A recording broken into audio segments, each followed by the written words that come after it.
Episode की शुरुआत में हम देखते हैं कि कुछ कैडेट्स कमांडो को बताते हैं कि हम टाइटंस को कॉर्नर करने में कामयाब हुए हैं। चाहे हमने बहुत कोशिश की है उनसे ना लड़ने की, पर फिर भी 20% हमारे सोल्जर्स मारे गए हैं। तब कमांडो कहते हैं वो सोल्जर्स मारे नहीं गए हैं, उन्हें मेरे ऑर्डर पर मरने के लिए भेजा गया है। और अगर ये इंसानियत का आखिरी दिन है और मेरे एक्शन से इंसानियत बचती है तो इतिहास में मुझे कातिल कहा जाएगा और मुझे ये मंजूर होगा। और यहाँ हम देखते हैं टाइटन बना एरन मिकासा पर हमला कर देता है और मिकासा उसके वार से बचते हुए एरन के पास चली जाती है और कहती है, मैं जानती हूँ तुम अंदर ही कहीं हो और तुम मुझे पहचानते हो। जल्दी से अपने होशो आवाज में आओ, हमें अभी उस होल को सील भी करना है। और हम देखते हैं एक कैडेट रेड स्मोक फायर करती है और यहाँ एरन मिकासा पर हमला करने लगता है, पर मिकासा उस जगह से हट जाती है, जिस वजह से उसका पंच उसके ही मुंह पर जाकर लगता है और वो नीचे गिरकर बेहोश हो जाता है। और तब स्कॉट कैप्टन कहता है, ये क्या हो रहा है, इस बच्चे को कंट्रोल करना मुश्किल है। और तब एक कैडेट बताता है, हमारी तरफ कुछ टाइटन बढ़ रही हैं, हमें यहाँ से जाना होगा। देखो इस बच्चे को, हमें नहीं लगता ये उस होल को सील कर पाएगा। और तब दूसरी कैडेट कहती है, मैं भी इसके साथ हूँ, हमें यहाँ से चले जाना चाहिए। जिसे सुनकर मिकासा को बहुत गुस्सा आ जाता है और यहाँ सभी कैडेट्स उस रेड स्मोक को देख रहे होते हैं और एक कैडेट कहता है, रेड स्मोक, इसका मतलब ये मिशन फेल हो गया है। और तब आर्मिन भी उस रेड स्मोक को देखता है और सोचता है वो लोग कैसे फेल हो गए, और वो उनके पास जाने लगता है। तब एक कैडेट कमांडर पिक्सिस को कहता है, हमें अब इस मिशन को अभी बंद कर देना चाहिए। तब कमांडर पिक्सिस कहते हैं, नहीं, तुम लोग बस टाइटंस को कॉर्नर में इकट्ठा करते रहो।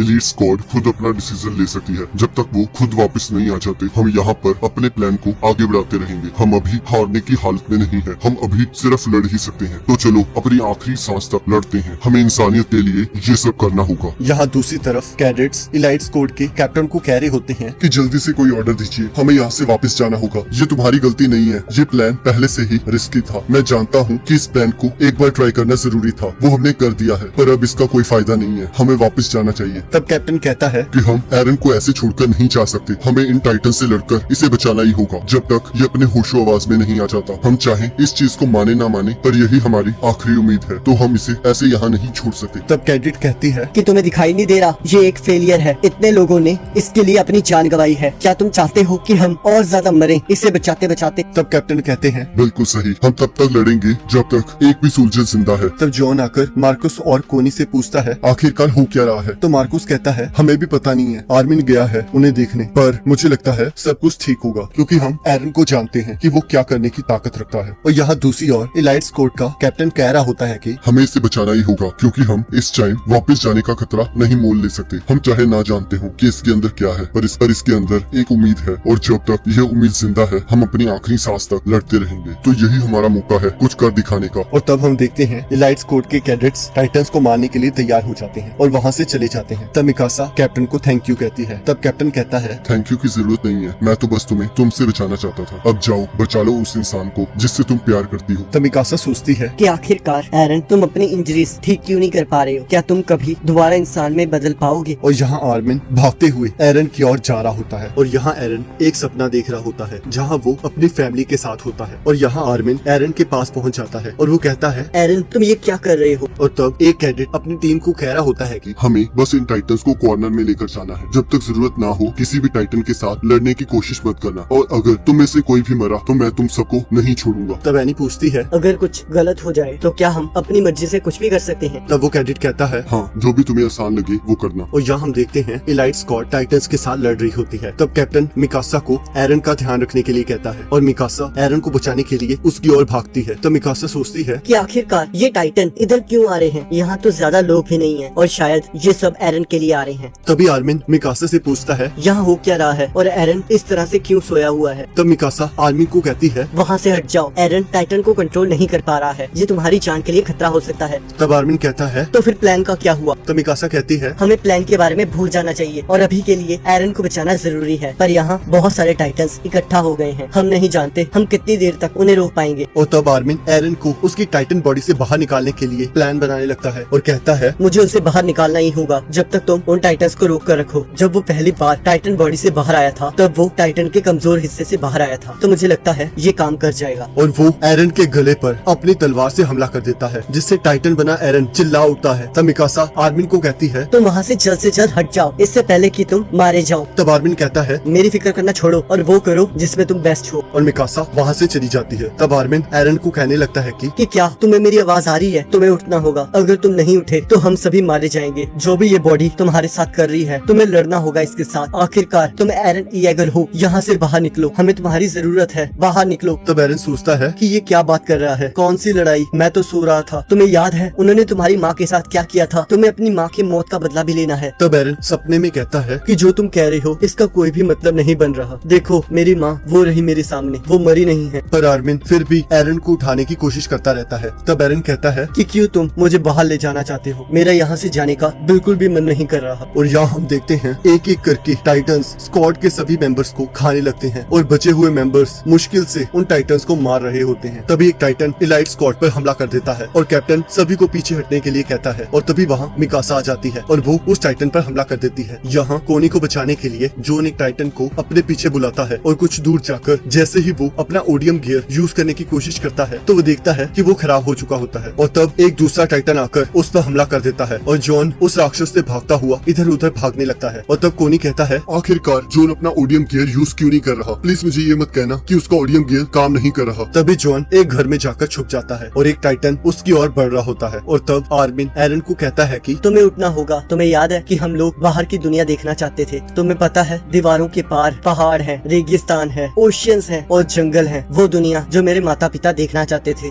मुझे लगा था कि तुम उस सपने के बारे में भूल गए हो क्योंकि हम उसके बारे में ज्यादा बात नहीं करते थे। पर तुम इसलिए मुझे इग्नोर कर रहे थे क्योंकि तुम नहीं चाहते थे कि मैं स्कॉट रेजिमेंट को ज्वाइन करूं। ये सुनकर एरन अपने सपने में खड़ा हो जाता है और आर्मिन उसे कह रहा होता है मुझे सच सच बताना कि तुम जानते हो बाहर जाने में कितना खतरा है। तुम मेरे पेरेंट्स की तरह मर भी सकते हो, पर क्यों तुम अपनी लाइफ को रिस्क में डालना चाहते हो? क्यों तुम में इतना पैशन है दीवार के बाहर जाने का? ये किस तरह का क्वेश्चन है? तुम जानते हो कि बाहर की दुनिया मेरा जन्म सिद्ध अधिकार है। और तभी एरन होश में आना स्टार्ट हो जाता है और इसी के साथ एपिसोड खत्म हो जाता है। अब अगले एपिसोड का लिंक आपकी स्क्रीन पर आ रहा होगा, आप उस पर क्लिक करके अगले एपिसोड को देख सकते हैं।